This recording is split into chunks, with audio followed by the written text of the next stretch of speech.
So this is going to be a video showing how to use MNOVA to do the two-dimensional NMR analysis and assignment of all of the proton and carbon peaks in gemcitabine right here, which here's the structure. It's a prominent chemotherapy drug, but it's also a really good introductory molecule for showing how 2D NMR works and how it can be used to definitively assign all the protons and carbons in this structure. You'd be pretty lost trying to do this without two-dimensional NMR, but 2D NMR will do a lot for you and remove all of the ambiguity in which signals are which. I have a multitude of spectra here to work with. I have a typical proton, I have a typical carbon NMR. We can see there's some bad phasing with some peaks dipping below the baseline here, but we can correct that in a little bit. I have a cozy 2D spectrum, which shows proton-to-proton coupling.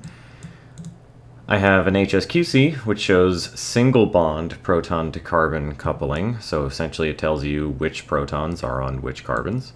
And then I have an HMBC spectrum, which is showing two or more bond proton-to-carbon couplings, so which hydrogens are near which carbons but not actually bonded to those carbons. But before I get into actually assigning all of these peaks and going through the characterization of this molecule, I want to first make sure my spectra are fully set up and ready to be analyzed and characterized. And there's a few things I need to do first. The first thing I'm going to do is I'm going to correct the phasing and the baseline on both my proton and carbon spectra. They look pretty good here, but the proton at least looks pretty good, but this carbon definitely has some bad phasing here. So what I'm going to do is I'm going to hit Control and click on both the proton and the carbon to select both of those together. And then in the Processing tab here in MNOVA, I'm going to hit Auto Phase Correction and Auto Baseline Correction. And we didn't really see anything change here in the proton, but over now here in the carbon, we can see that those badly phased signals have been corrected. MNOVA usually does a pretty good job of doing this automatically. You can just hit the auto phase correction and auto baseline correction, and it usually works pretty well. You usually don't need to go back over and redo it yourself.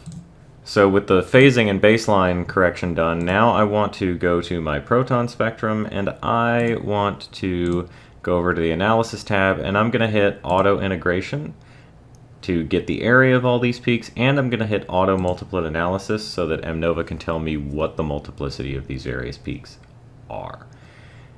You can see that it's ignored the water signal and the DMSO signal here, which is handy, so I know I don't need to worry about those, and it's done a pretty good job of identifying what each multiplet is, doublets and triplets and multiplets, so on.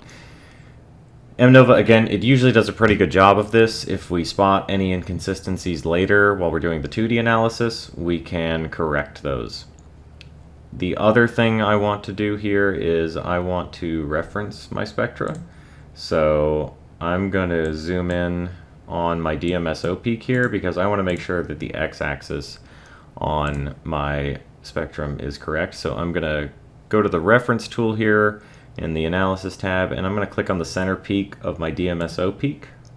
That brings up this window. I'm going to hit Solvents, and I'm going to scroll down to dimethyl sulfoxide D6, which has a shift of 2.5, and I'm going to hit OK, and you'll see it'll nudge that peak over to where it should be. I want to do the same thing in the carbon NMR, so again I'm going to zoom in on my carbon signal here, click on that, go to Solvents, and select DMSO, and we'll see that that's going to shift over and correct a little bit. One other thing I want to do in my carbon spectrum is I want to do peak picking. We can't integrate carbon spectra, but we can have MNOVA identify the various peaks for me. So I'm going to be in the same analysis tool, and I'm going to hit Auto Peak Pick, and we can see now it's snagged all of these various peaks. So that's usually, again, MNOVA does a pretty good job of this. You don't often need to babysit it, but if we need to do anything later, we can. I also want to reference my 2D spectra. It's a little bit different referencing 2D because you have to make sure that you're referencing along both the X and Y axis. So I'm again going to go to that DMSO peak, hit reference, and I'm going to click in the center of it. And you see the reference window here looks a little bit different because it's asking for F2 and F1, so both the X and Y axis. I'm going to hit solvents, and I'm going to again select DMSO, and then I need to hit the reference tool again, click on the center of this peak, and then I need to go to F1 and select DMSO, and that will correct both the X and Y positioning of that peak. I just did that in the cozy. Now I'm going to do that in the HSQC as well.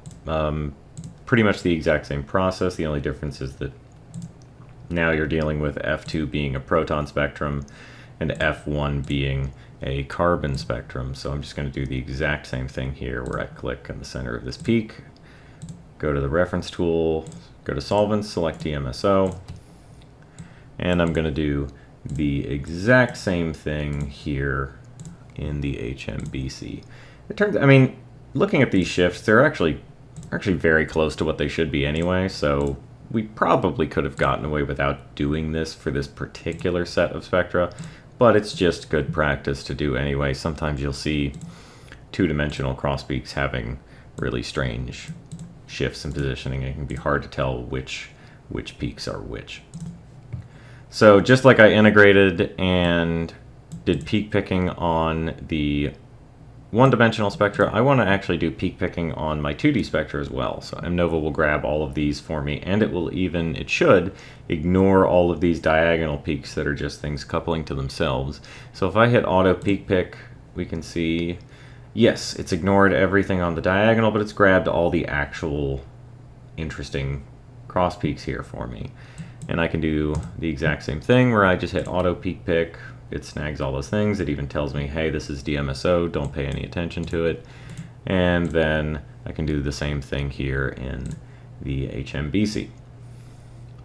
And the absolute last thing I need to do here is I want to drag my referenced spectra, so my corrected one-dimensional proton and carbon spectra, I want to drag it onto my 2D spectra.